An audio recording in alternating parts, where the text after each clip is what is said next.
மற்ற எல்லாருமே மீனாட்சிக்கு வாய்த்த மிகப்பெரிய அடிமைகள். அதுல அந்த சிவஞானம் இருக்கான் பாருங்க, அவன் தான் கொஞ்சம் அதிகாரம் படைச்ச அடிமை. ஏன்னா அவன் மீனாட்சியோட புருஷன் இல்லையா அவன். மற்றபடியா எல்லாருமே அந்த வீட்டில் மிகப்பெரிய அடிமைகள்.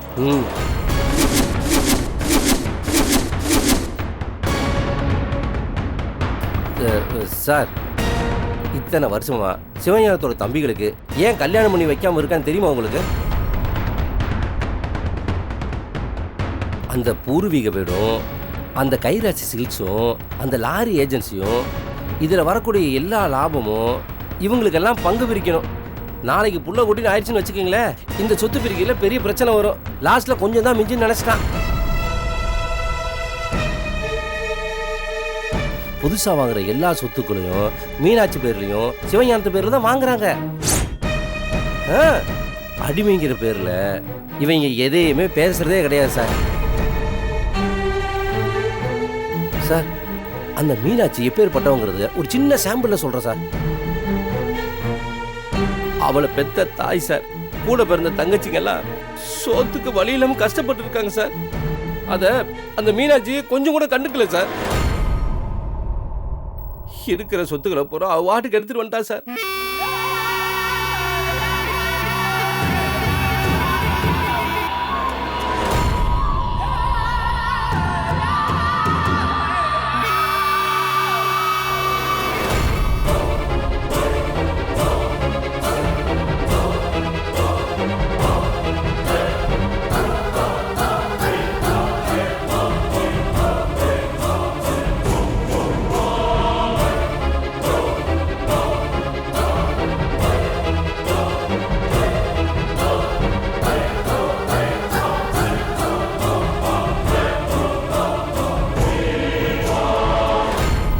சரி, நீங்க பார்க்குற மாப்பிள்ளையாவது சரியா இருப்பாரான்னு பார்த்தா, இருக்கிற அடிமை இல்லையே மீனாட்சியோட மிகச்சிறந்த அடிமை யாருன்னா அது சம்பவம் தான்.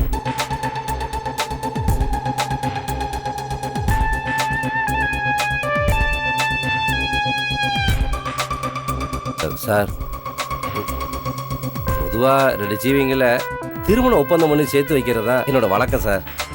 இந்த கல்யாணத்தை ஏன் பிரிக்க நினைக்கிறேன்னா, உங்கள் பொண்ணோட வாழ்க்கை நல்லா இருக்குன்னு சார். ஆமாம் சார், நீங்கள் பல பேருக்கு லோனை கொடுத்து பல பேர் வாழ்க்கையில் ஒளியேற்றி வைக்கிறீங்க. உங்கள் பொண்ணோட வாழ்க்கை இருட்டாக இருக்கக்கூடாது சார். பாருங்கள், பார்க்க எவ்வளோ அப்புறாணியாக இருக்குன்னு. சரி, ஆனால் ஒன்று சார், என் கேரக்டர் நினச்சா எனக்கு ரொம்ப பெருமையாக இருக்குது சார். சரி சார், நீங்கள் நல்லா யோசிங்க, நல்ல முடிவு எடுங்க சார். நான் வரேன் சார். வரமா வரமா வரேன் தம்பி.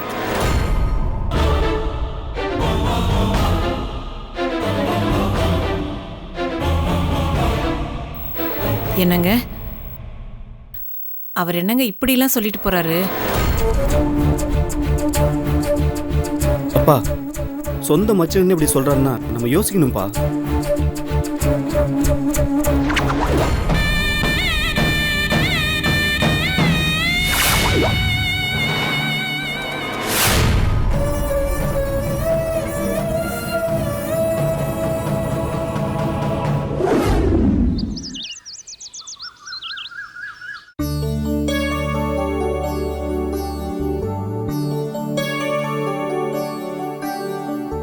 ஏங்க, இந்தாங்க பாரு.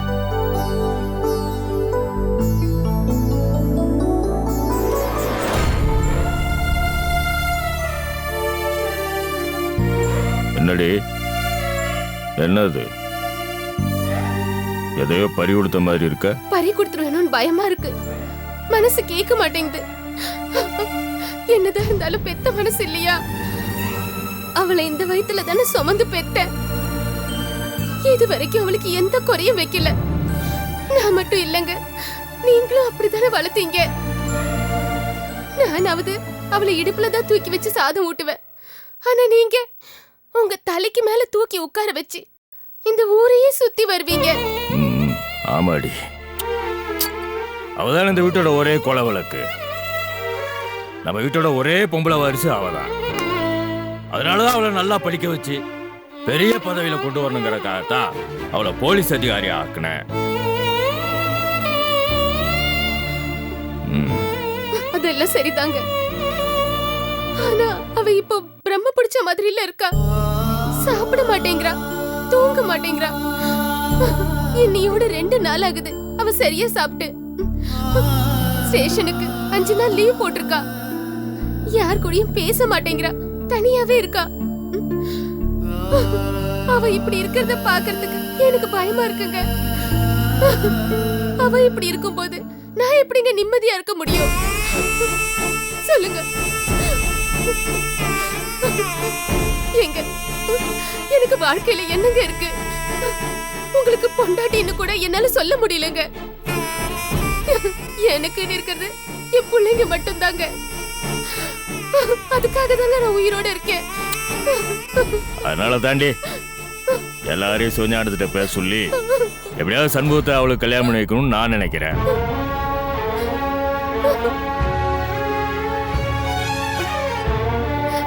ஏங்க, நான் உங்ககிட்ட ஒண்ணு கேட்டா தப்பா எடுத்துக்க மாட்டீங்களே? என்ன சொல்லு. அவன் இவனை அனுப்பி வச்சு பேசுறதுக்கு பதிலா நீங்களே அவரை நேர்ல போய் பார்த்து நம்ம பொண்ணு வாழ்க்கைய பத்தி பேசினா என்னங்க? அது இப்ப முடியாது. ஏங்க, நம்ம பொண்ணு வாழ்க்கையை விட உங்களுக்கு தொழிலும் பதவியும் தான் முக்கியமா? புரிஞ்சுக்கோ, அதோட முக்கியமான காரணங்கள்லாம் இருக்கு. வேற என்ன காரணம் இருக்க முடியும்? என்னால சிவஞானத்திட்ட இப்ப பேச முடியாது. அதான் ஏன்? ஏன்னா ஏன்? அதான் காரணம். பேச முடியாது என்னால. அப்ப எனக்கு எதுவுமே தெரியாது. இந்த ஊரு, இந்த மக்கள் என்ன பண்றது, யார்கிட்ட என்ன கேட்கறது, என்ன பேசுறது ஒண்ணுமே புரியல. மதுரையிலிருந்து பஞ்சம்பளைக்கு இந்த காஞ்சிபுரம் வந்து சேர்ந்தேன்.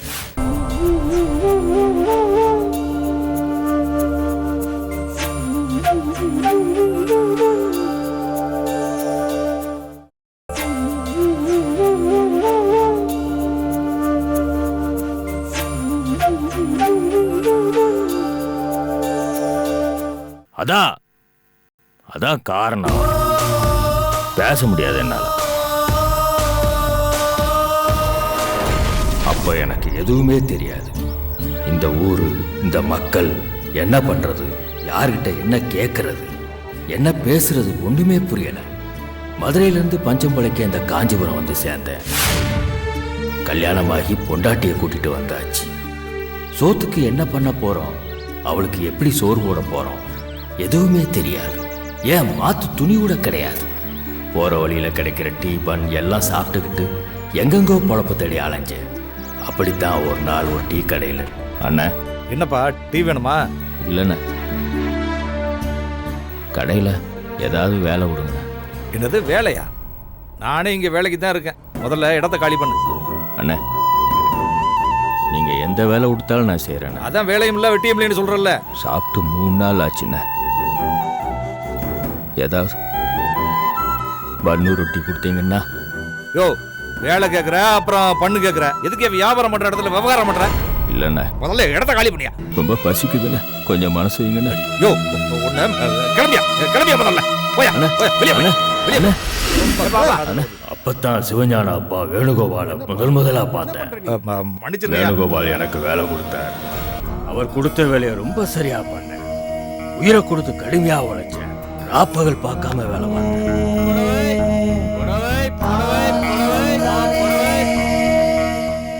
இந்த ஊர்ல நானும் மனுஷனா நடமாட ஆரம்பிச்சேன். இந்த கடையை உன் பேர்ல மாத்தி கொடுக்கணும்னு நான் முடிவு பண்ணிட்டேன். இந்த கடையுடைய சாவி வச்சுக்கோ. நீ ஓஹோன்னு வருவடா. நல்லா இரு. அந்த கடைக்கு சொந்தக்காரனா ஆன உடனே எனக்குள்ள ஒரு பெரிய நம்பிக்கை வந்துச்சு. ஒரு கடைக்கு ஓனரா இருந்தா மட்டும் போதாதுன்னு தோணுச்சு. வீரமணி சில்க்ஸ்னு இந்த ஊர்ல பல கடைகள் திறக்கணும்னு தோணுச்சு. சீக்கிரமா பணக்காரன் ஆகணுங்கிற எண்ணத்துல எல்லா வேலைகளையும் பண்ண ஆரம்பிச்சேன். எல்லா கொள்முதல் பொருளையும் கம்மி விலையில தனி ஏஜென்ட் பிடிச்சி வாங்கினேன். டூப்ளிகேட் மெட்டீரியல் வாங்கி கம்மியான செலவுல நிறைய புடவை தயாரிச்சு அதிக விலைக்கு வித்த.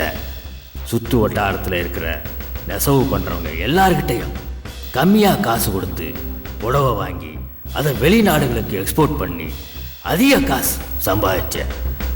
நான் நினைச்சதை விட வசதியானவனா, ரொம்ப வசதியானவனா. என்னய்யா ஐயா வியாபாரம்லாம் எப்படி போயிட்டு இருக்கு? வியாபாரம் நல்ல விதமா 3 லட்சத்துக்கு மேலே போயிட்டு இருக்கீங்க. 3 லட்சம்லாம் காணாது. காஞ்சிபுரத்தில் பாதி கடை என் கடை தான். ஒவ்வொரு கடைக்கும் பல லட்சம் வரணும், அது கோடியா மாறணும். சரிங்க ஐயா. அதெல்லாம் நல்லா போயிட்டு இருக்கீங்க, ஓஹோன்னு இருக்கு. பையனுடைய வேலையெல்லாம் எப்படி போயிட்டு இருக்கு? பரவாயில்லையா? நீங்க எப்படி இருக்கீங்க? நல்லா இருக்கீங்கயா, ஒரு குறையும் இல்லைங்கய்யா. ஏன்பா அங்க நிக்கிறது ஏதோ நம்ம வீரமணி மாதிரி தெரியுங்கய்யா. நீங்க பார்த்து ஆளாக்குன அந்த ஆளு உங்களை பார்த்தும் பார்க்காத மாதிரி திரும்பி நிக்கிறான் பாருங்க. எப்படிப்பட்ட ஆளா இருக்கான்? இருக்கட்டும் இருக்கட்டும். நான் வளர்ச்சி அடைய சிவஞான அப்பாவை பார்க்கறத தவிர்த்துக்கிட்டே வந்தேன். நெசவாள சங்கத்துக்கு சிவஞான அப்பா தான் தலைவராக இருந்தார். அவரை விட்டா தலைவர் பதவிக்கு ஆளே இல்லைன்னு ஊர்ல பேசிக்கிட்டப்போ அந்த பதவிக்கு வரணும்னு எனக்கு ஆசை வந்தது. இந்த வீணான பேச்செல்லாம் வேண்டாம். பாரம்பரியமா இருக்கிற பட்டு வியாபாரத்தை கெடுத்து குலைக்கிற மாதிரி நீ சில கேவலமான விஷயங்களை செஞ்சுக்கிட்டு இருக்க. அதையெல்லாம் விட்டுடுன்னு சொல்லத்தான் நான் இங்க வந்தேன். உன்ன மாதிரி தவறான ஆளுக்கு பதவியை கொடுத்து சங்க தலைவர் பதவியில உட்கார வச்சா தொழிலாளர்கள் எல்லாம் என் மேல வச்சிருக்கிற நம்பிக்கைய மரியாதைய நானே கெடுத்துக்கிட்ட மாதிரி ஆயிடும். ஐயா, நீங்க அப்படிலாம் சொல்லக்கூடாது. இத பாரு வீரமணி, நீ நினைக்கிறது எதுவுமே நடக்காது.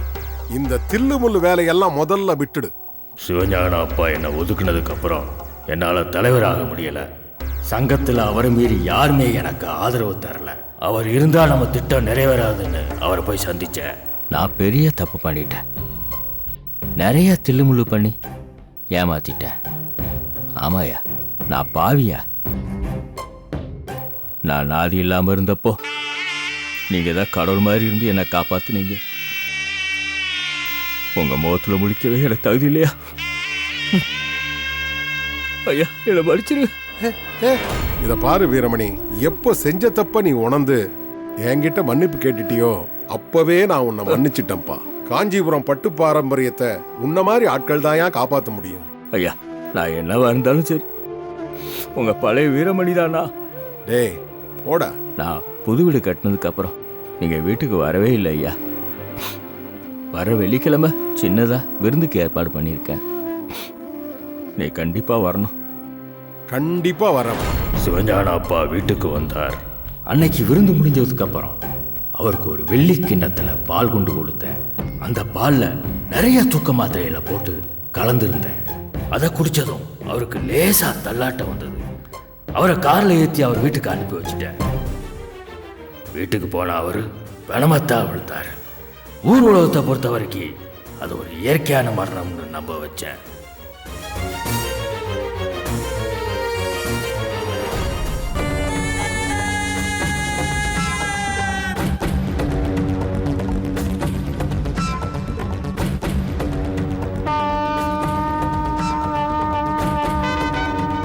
என்னதான் ஊர் உலகத்துக்கு உண்மையை மறைச்சாலும் எனக்கு தான் தெரியும்ல, அந்த கொலையை நான் தானே பண்ணேன். நான் தானே பண்ணேன் அந்த கொலையை. அதனாலதான் சிவஞானத்திட்ட சம்பந்தம் பத்தி பேச எனக்கு தயக்கமா இருக்கு. புரியுதுப்பா. இப்ப பிரச்சனை அது இல்லை. வைஜந்திக்காகவாவது அவங்க கிட்ட பேசினா நல்லா இருக்கும். அதான்டா, எனக்கு அவனுக்கும் 1000 விரோதம் இருந்தாலும் என் பொண்ணு இப்படி சாப்பிடாம தூங்காம அவன் மேல பைத்தியமா இருக்கிறதுனால நான் அவன்கிட்ட பேசலான்னு முடிவு பண்ணியிருக்கேன். சரிப்பா, அப்ப நீங்க அவர் வீட்டுக்கு போறீங்களா? வீட்டுக்கெல்லாம் போகல, தனியா பேசுறதுக்கு ஏற்பாடு பண்ணுங்க. அவர் ஒத்துக்கிறாப்பா? அதுல ஒன்றும் பிரச்சனை இருக்காது. பொதுவான இடமா பாரு. என் பொண்ணுக்கு அவன் தம்பி மேல இருக்கிற காதல் பத்தியும் அவன் தம்பியை என் பொண்ணுக்கு கல்யாணம் பண்ணி வைக்கணும்னு நான் சொல்றேன். சரிப்பா, அப்போ நீங்க சிவஞானத்துக்கிட்ட பேசுறதுக்கு நான் ஏற்பாடு பண்றேன். இவ்வளவு பகையை மீறி நான் அவங்ககிட்ட பேசுறேன்னு சொல்றேன்னா அதுக்கு ஒரே காரணம் என் பொண்ணு மட்டும்தான்டா. எனக்கு என்னமோ நீங்க பேசினா சிவஞானம் ஒத்துக்குவான்னு தான் தோணுதுப்பா. சரிப்பா, அப்ப நீங்க அவரை சந்திக்க ஏற்பாடு பண்றோம். 2 பேருக்கும் பொதுவான இடமா பாரு. எல்லாரும் வாங்க. ஆனால் நான் மட்டும் பேசுகிறேன். சரிப்பா, நான் ஏற்பாடு பண்ணிட்டு வரேன். என்னடி, உனக்கு சந்தோஷம் தானே? எனக்கு அவ கல்யாணம் நல்லபடியா முடிஞ்சு அவ புருஷனோட மறு வீட்டுக்கு போனதா சந்தோஷம்.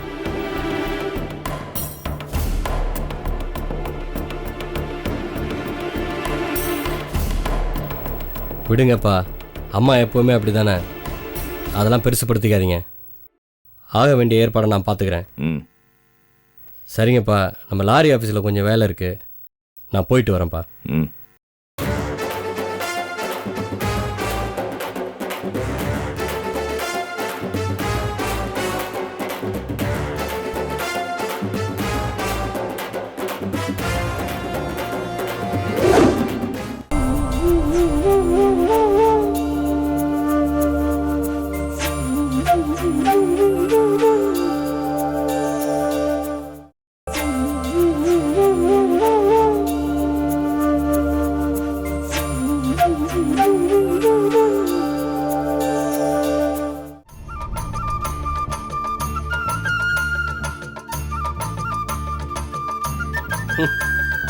இதெல்லாம் ஒரு முகரை, இதுகளுக்கெல்லாம் சூர்யா மாதிரி ஒரு மாப்பிளை.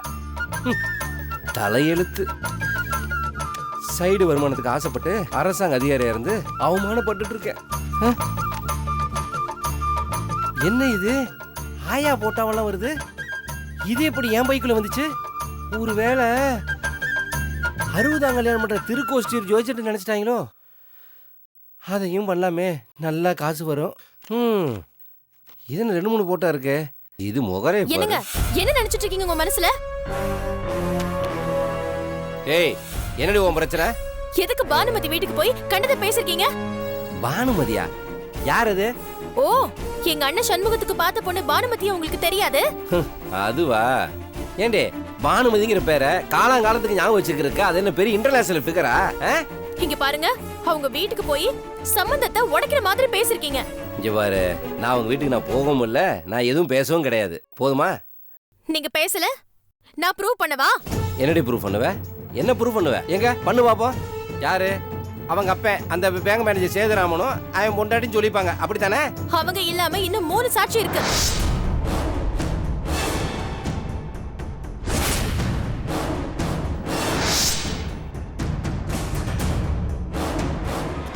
ஏங்க நீங்க இந்த மாதிரிலாம் பிரச்சனை பண்ணிக்கிட்டு இருக்கீங்க? ஏய், நான் உண்மை சொல்றேன்டி. நான் பாட்டுக்கு ரோட்ல போயிட்டு இருந்தேன்டி. அந்த ஆள் இருக்கானே பேங்க் மேனேஜர் சேதுராம, அந்த ஆள் தான் வாங்க தம்பி வீட்டுக்குள்ள வந்து காபி சாப்பிட்டு போங்கன்னு சொன்னா. சரின்னு சரி அப்படியே கூப்பிட்டுட்டு போனாங்க. காபி சாப்பிட்டுட்டு பேசாம வர வேண்டியதானே?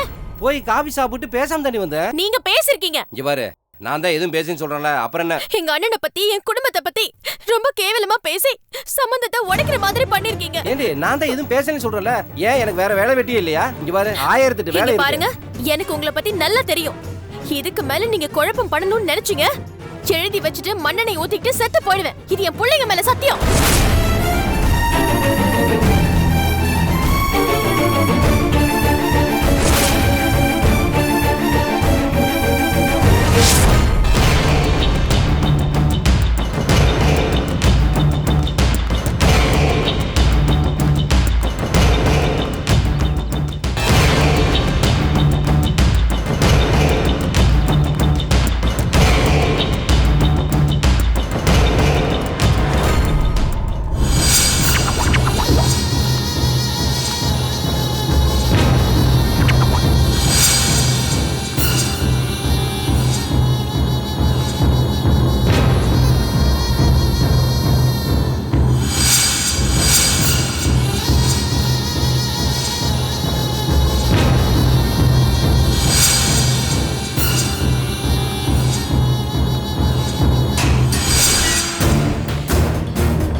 மடே பானு பானு பானுமதி எங்க ஒருத்தரையும் காணோம். பானு பானுமதி. யார் நீங்க? என் பொண்ணு பானுமதி எங்க இருக்கா? பானு மாடியில இருக்கா. நீங்க? பானுமதி. பானு பானுக்குட்டி அம்மடி. பானு ஏங்க யாருங்க இது? யாருன்னு தெரியல. பானு எங்கன்னு கேட்டாங்க. மாடியில் இருக்கான்னு சொன்ன. உனக்கு தெரியுமா அவங்கள? தெரியாதே. சரி வா. பானுமதி, அம்மாடி எங்க இருக்க? பானு, பானுமதி. ஐயோ ஐயோ ஐயோ ஐயோ ஐயோ, அப்படியே மைதா மாவை பிசைஞ்சு செஞ்சு வச்சு செல்ல மாதிரி எவ்வளவு அழகா இருக்க. கண்ணு, நான் இப்படி சொல்றேன்னு கோச்சுக்காத. அந்த வீட்டுல இருக்கிற சண்முகத்துக்கு உனக்கு கல்யாணம் பண்ணி கொடுக்கணும்னு பாக்குறாங்களே. ஏமா, உங்க 2 பேத்துக்கும் கொஞ்சம் கூட அறிவுங்கிறதே கிடையாதா? அந்த குடும்பத்துல எடுத்துட்டு போய் உங்க பொண்ணை தள்ள பாக்குறீங்க. இது உன் மவ தானே?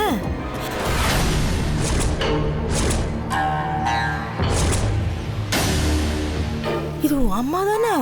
இந்தம்மா, நீ யாருமா? நடு வீட்டுல வந்து வள வளன்னு பேசிட்டு இருக்க. நியாயத்து பேசுறதுக்கு நடு வீட்டுல இல்லம்மா, எங்க வேணாலும் வந்து பேசலாமா? இப்போ நீங்க சம்பந்தம் பேசி வச்சிருக்கீங்களே கைராசி குடும்பம்னு, அது கைராசி குடும்பம் இல்லம்மா, கன்றாவி பிடிச்ச குடும்பம். அந்த வீட்ல நெடு நெடுன்னு வளர்த்தியா ஒருத்தி நிப்பா, மீனாட்சின்னு. அவ கண்ணு பட்டுச்சுன்னு வச்சுக்கங்க, உங்க பொண்ணோட வாழ்க்கை கருகி கஸ்மாலமா போயிடும். அதை விடுமா, நீங்க யார் முதல்ல அது சொல்லுங்க. அந்த மீனாட்சிய 10 மாசம் சுமந்து பெத்த ஆத்தா நான் தான்.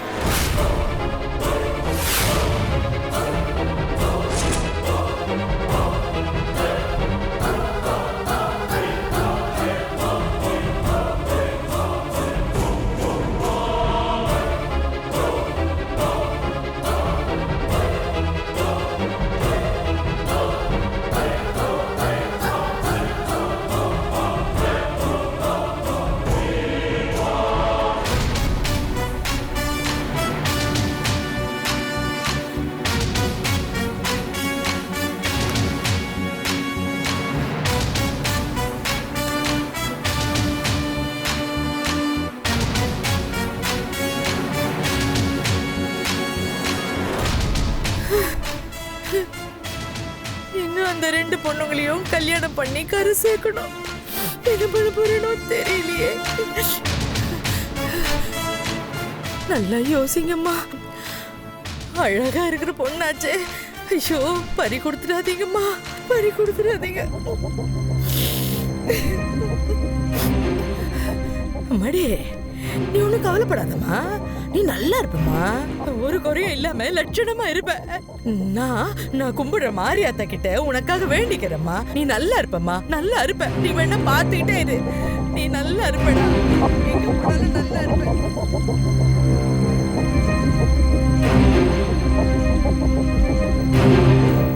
ஏங்க, அந்த வீட்டு மாப்பிள்ளன்னு ஒருத்தர் வந்து என்னென்னமோ சொன்னப்போ அதை கேளுங்கன்னு நான் சொன்னப்போ ஒரு கேரக்டரே சரியில்லைன்னு என் வாயை அடைச்சிட்டீங்க.